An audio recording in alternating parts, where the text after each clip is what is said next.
NSDL इसी हफ्ते ये लिस्ट हुआ, और जब से लिस्ट हुआ है, आज तीसरा दिन है, और तीसरे दिन भी इसमें लगभग 19% की तेजी दिखी। लगातार तेजी पर है ये स्टॉक। पहली बात तो मैं जानती हूँ कब तक चलेगी आखिर ये इस स्टॉक की पार्टी, जो एकदम बढ़िया तेजी रैली चल रही है ना, कब तक, और अभी और कितनी तेजी बाकी है इसमें? देखिए, जिस तरीके से यहाँ पे रैली आया है, मुझे लगता है कि अगर किसी के पास भी है, so you can maintain A trailing stop loss 1280। 1280 का एक ट्रेलिंग स्टॉप लॉस मेंटेन कीजिए, बने रहिए।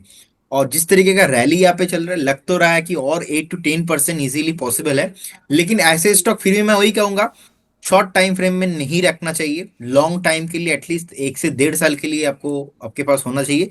लेकिन फ्रेश बाई करना इस काउंटर को बहुत रिस्की हो सकता है, क्योंकि आज अप्रोक्स 20% चला, कल 20% चले थे, और लिस्टिंग के दिन 10% चला था। तो यहाँ पे 2 से 3 दिन में हो गया 50% का रैली।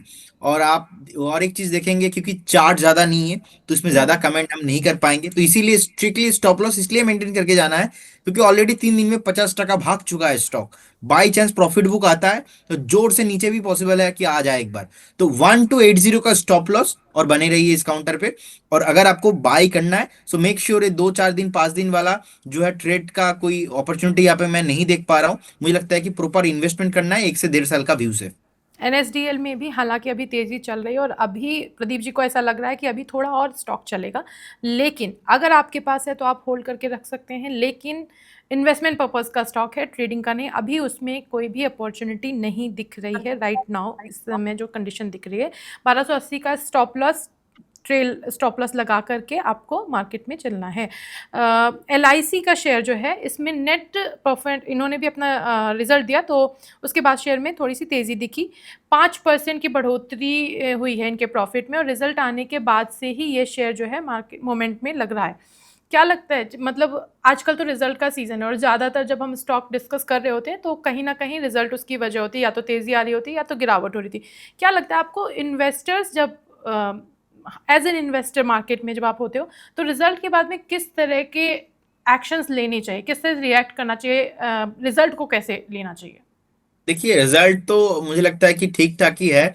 और 912 के आसपास अभी चल रहा है। 845 के आसपास एक स्टॉप लॉस मेंटेन करना चाहिए अगर किसी के पास है तो। 845 एक स्ट्रिक्टली सपोर्ट के तौर पे अभी काम करने वाला है। और हायर टाइम फ्रेम में मुझे लगता है कि एक बार 945 950 अगर क्रॉस होता है, तो इसमें नेक्स्ट जो मोमेंटम है वो 1150 1200 तक ऑल टाइम हाई पॉसिबल है।